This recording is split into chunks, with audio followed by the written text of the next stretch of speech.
Then we're going to concatenate this with the HTML5 BR tag. So let's save this and let's go back to the browser and let's bring up the browser here. I guess you can see this. So this is a really simple one. It's going to print out, or it's going to echo out the same thing that we have seen earlier. So I guess you can see clearly that our example is doing the same thing as we have already done with our for loop.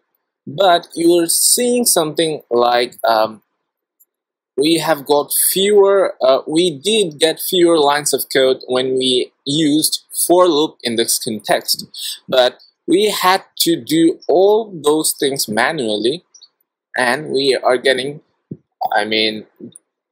more codes, and this is not what we call optimization.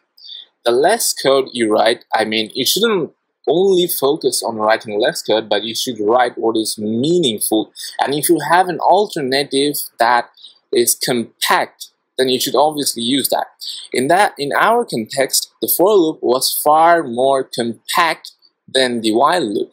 That's why it's more beneficial, or it's a wiser decision to take if you are going to use the for loop instead of this while loop. But there are times when we need to go for the while loop, and we will see that when we develop our application or the web application that I'm going to show you after I discuss about the modularity of programming, or the usage of function inside your programs. So we are essentially doing the same thing.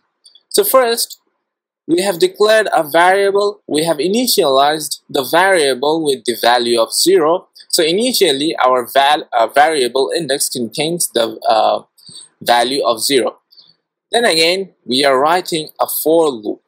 So if you literally read this code, then you're going to read it something like this. While this condition is true, then execute this block of code. While this condition is false, then ignore this block of code. So this is as simple as that. So whenever your compiler compiles this code, it's going to set a variable inside its memory with an initial value of 0. Then again, when it encounters something called a while keyword, and then it finds a condition beside that while keyword, it's going to evaluate this condition. First, it's going to start off with this with this left-hand operand. And this left-hand operand is relative to this comparison operator, which is the less than symbol. So this comparison, whatever you get in this, whatever you get on the left-hand side, is called the left-hand operand. So this left-hand operand is a variable that we have declared earlier. So this is going to get replaced with the value of 0. So the evaluation, after the evaluation is done, you're going to get something like 0. Then again, the compiler is going to look onto the right hand side.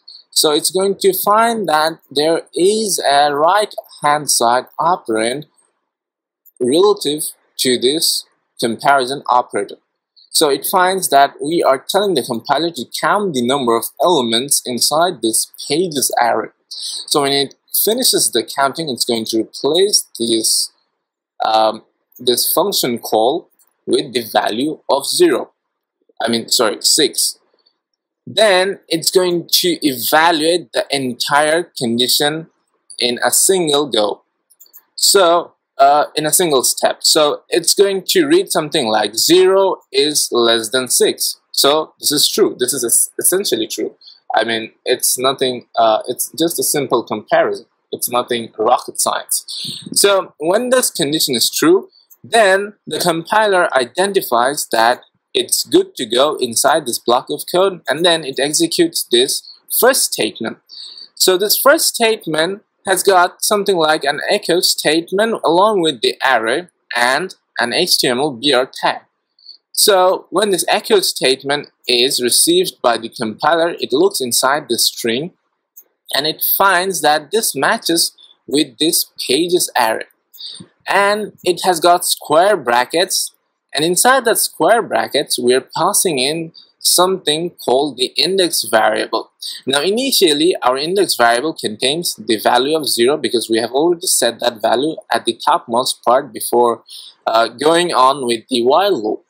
So this is going to be replaced. The compiler will replace this index variable with the value of 0 that is contained inside this index variable.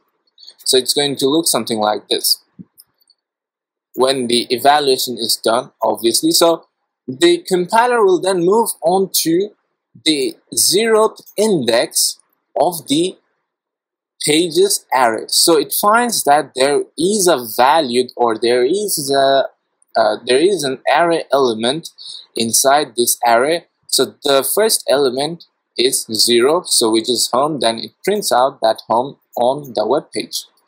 Then again, it finds a concatenation operator. Obviously, you know what that concatenation operator is doing. It's actually adding two strings together. But the second string is a little different.